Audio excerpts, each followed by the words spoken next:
Hello friends. 24 फरवरी Hindi paper board exam 2025 में अगर आप कुछ भी नहीं पढ़े हैं तो मैं जितना बता रहा हूं उतना आप करके जाइएगा। आपको 80 से 85% आपको नंबर मिलेगा। अगर 10वीं के आप छात्र हैं, अगर कुछ भी नहीं पढ़े हैं तो इस वीडियो को जरूर देखिएगा। आइए वीडियो को दिखाते हैं। देखिए यहाँ पे सबसे पहले यहाँ पे ये हिंदी का 2025 का बोर्ड पेपर है। यहाँ पे 823 एच देखिए यही कोड रहेगा आपका। यहाँ पे अनुक्रमांक लिखना है और यहाँ पे अपना नाम लिखना है, ठीक है। यहाँ पे अपना क्लास टीचर आएंगे, यहाँ पे साइन करेंगे, ठीक है।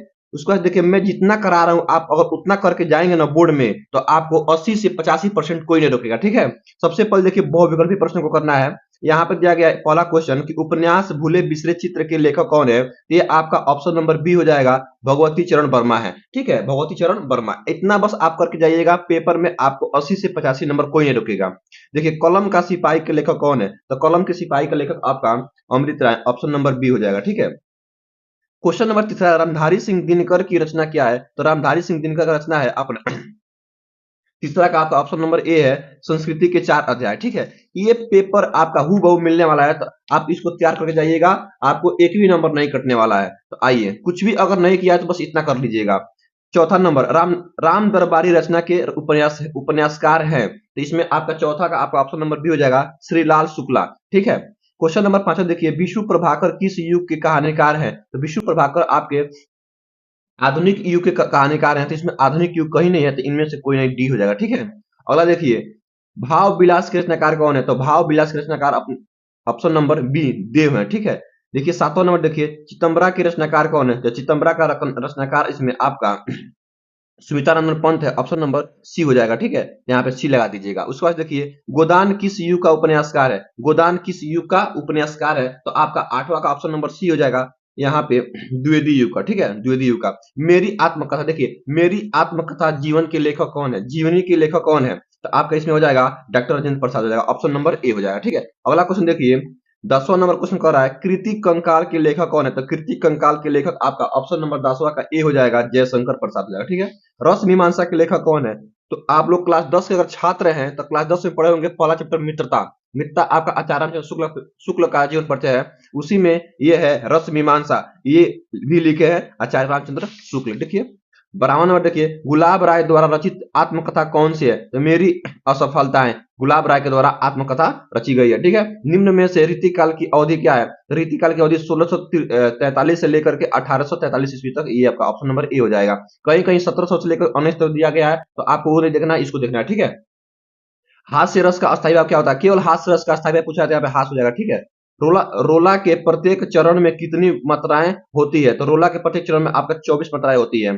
सोरठा के पहले एवं तीसरे चरण में कितने होती है, तो सोरठा के पहले और तीसरे चरण में आपका 11 होती है, और दूसरे और चौथे में आपका 13 मात्राएं होती है।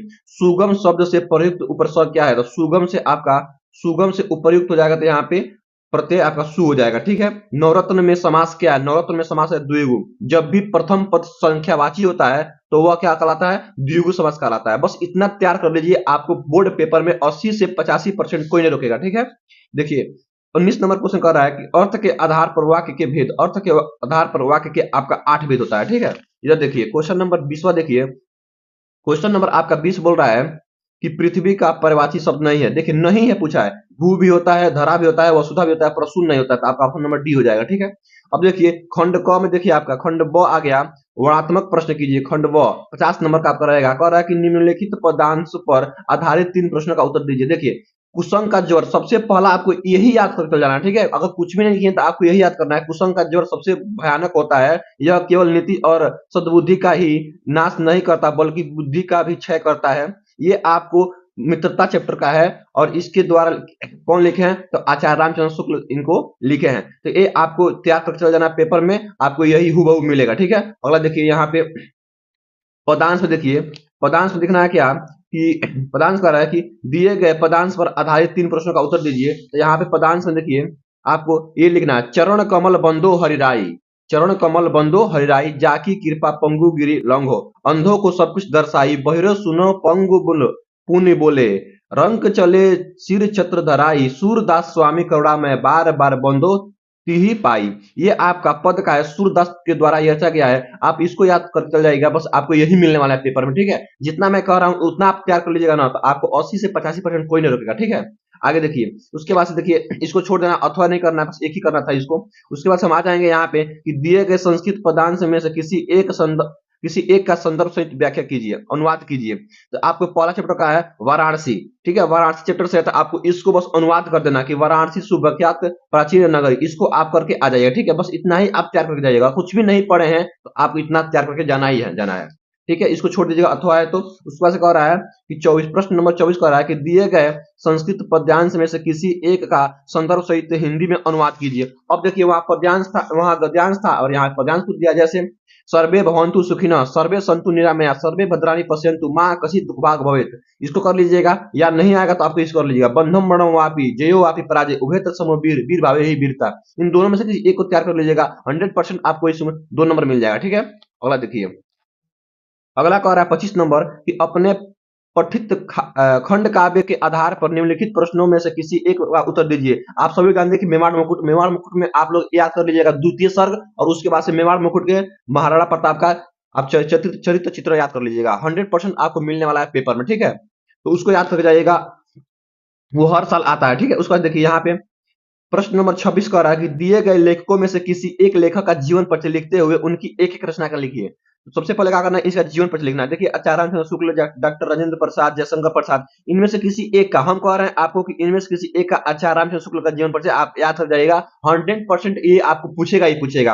अगर आपको ये लिखना नहीं आता है तो मैं आपको पहले वीडियो में बताया हूँ कि आचार्य रामचंद्र शुक्ल का जीवन परिचय कैसे लिखना है, तो पिछले वीडियो में जाकर देखिए, मेरा जीवन परिचय इसको बताया गया कि कैसा लिखा है। ठीक है? उसको देखिए यहाँ दिया गया है खंड ख।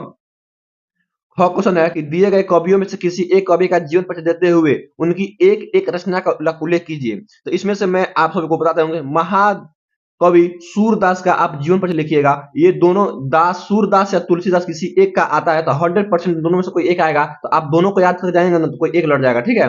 तो आप जाकर देख लीजिए, मेरे वीडियो में मैं आपको बताया हूँ इसका जीवन परिचय लिखने के लिए। ठीक है? उसके बाद देखिए कह रहा कि 27 नंबर अपनी पाठ्य पुस्तक में से कंठस्थ कोई एक श्लोक लिखिए। देखिए यहाँ पे जो दिया गया था ना, इसी दोनों में से कोई एक लिखना है। ठीक है? लेकिन ऐसा लिखना है कि जो इस प्रश्न पत्र में न आया हो। तो दो ठो आप याद कर जाइएगा ना तो कोई एक लड़ जाएगा, तो आराम से लिख लीजिएगा। उसके बाद देखिए कि यहाँ पे निम्नलिखित में से किन्हीं 2 प्रश्नों का उत्तर दीजिए। 4 ठो दिया रहेगा संस्कृत में प्रश्न, ये 2 यहाँ दिया गया है और 2 यहाँ दिया गया है, तो 4 ठो रहेगा, कोई एक करना है। देखिए भारतीय संस्कृति मूल किस आसित, इसको कर लिया पुराज को आसित, एकदम आसान क्वेश्चन है। जैसे मान लीजिए चंद्रशेखर को आसित, तो चंद्रशेखर एक क्रांतिकारी देशभक्ति आसित। उसका से वीर किन पूजते हैं, वीर बेड़े पूजते हैं, यानी वीर हर जगह पूजे जाते हैं। ये कर लीजिए। उसके बाद देखिए 29 नंबर करा निम्नलिखित में से किसी एक विषय पर निबंध लिखिए। हम कह रहे हैं कि जनसंख्या पर और पर्यावरण प्रदूषण पर आप 100% याद करके ही जाइएगा, कोई एक आपको लड़ जाएगा, जनसंख्या पर और पर्यावरण प्रदूषण पर। उसके बाद देखिए प्रश्न नंबर 30वां कह रहा है कि अपनी विशेष रुचियों का उल्लेख करते हुए अपने मित्र को एक पत्र लिखिए। एक पत्र लिखना है अपने विशेष, मतलब जो आपको रुचि है, जिसमें रुचि है, खेल में या कुछ भी में हो, उसको आप पत्र लिखना है। या लिखना है रेलवे के महाप्रबंधक को एक शिकायत पत्र लिखिए जिसमें टिकट निरीक्षण द्वारा किए गए अभद्र व्यवहार का उल्लेख हो। तो आप इतना तैयार करके जाएंगे ना तो 100% मैं कहता हूं कि बोर्ड एग्जाम 2025 में हिंदी में आपको 80 से 85 नंबर कोई नहीं रोकेगा। तो आई होप, मैं आशा करता हूं कि आप सबको वीडियो बहुत ही अच्छा लगा होगा। वीडियो अच्छा लगा तो वीडियो को लाइक कर दें।